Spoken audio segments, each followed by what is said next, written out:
So it's been announced recently on the news that the Democrats and the Republicans are finally coming together to come up with a compromise on this whole raising the debt ceiling thing. Here's what the compromise is. We keep things the same by not defaulting on our loans, and we get to screw over poor people and old people by cutting Social Security and Medicaid. That doesn't really sound like a compromise. That sounds kind of like giving the Republicans exactly what they want. Oh, but they don't want to raise the debt ceiling, you might say. Here's my message to the GOP. You guys are really playing this brinkmanship game. You want to play chicken? Here's the thing, man, is that the bottom 60% of Americans, the economy already crashed for us. What more are you going to take from us? We don't have very far to fall. Unemployment is the highest it's been in decades. Wages have remained stagnant since 1965. We are on a starvation diet when it comes to income. What more could you possibly take from us that you have not already taken? The economy already crashed for us. You want to devalue the dollar? It's going to hurt your friends on Wall Street. You want to crash the economy? Fuck you. Do it. I dare you. It's not that I'm not going to get hurt, it's that I don't have that much further to fall. Your buddies on Wall Street, however, their descent will be far, far more painful. So, you know, go ahead, do it.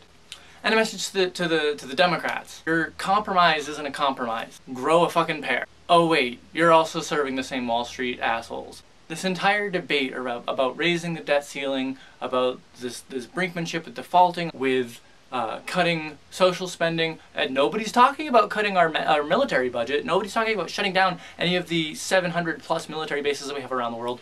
Nobody's talking about cutting obsolete military programs for planes that we haven't used since World War II. And that's the other thing, like, we're supposedly involved in this war on terror, and that's asymmetric warfare. You don't fight asymmetric warfare with freaking huge boats and huge planes.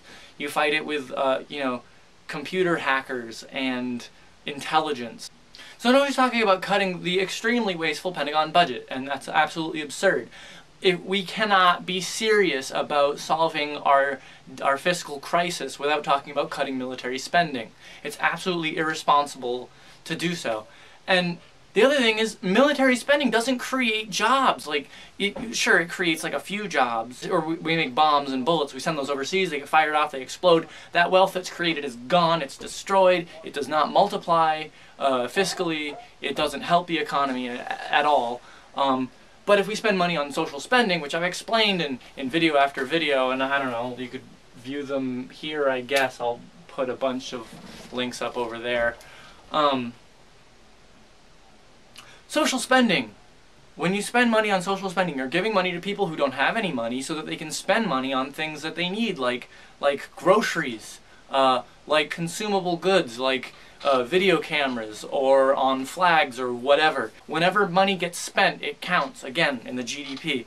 But that's something that people don't seem to understand, is that in the economy, money is not a fixed object, it's fluid. The more that it moves around within the economic system, the more profitable we are as a nation, because there's more exchange of goods and services. Military spending has very few exchanges of goods or services, whereas social spending it spurs a lot of side things. Social spending, when we're spending money here in the United States on people who don't have money, they are moving that money throughout the economy.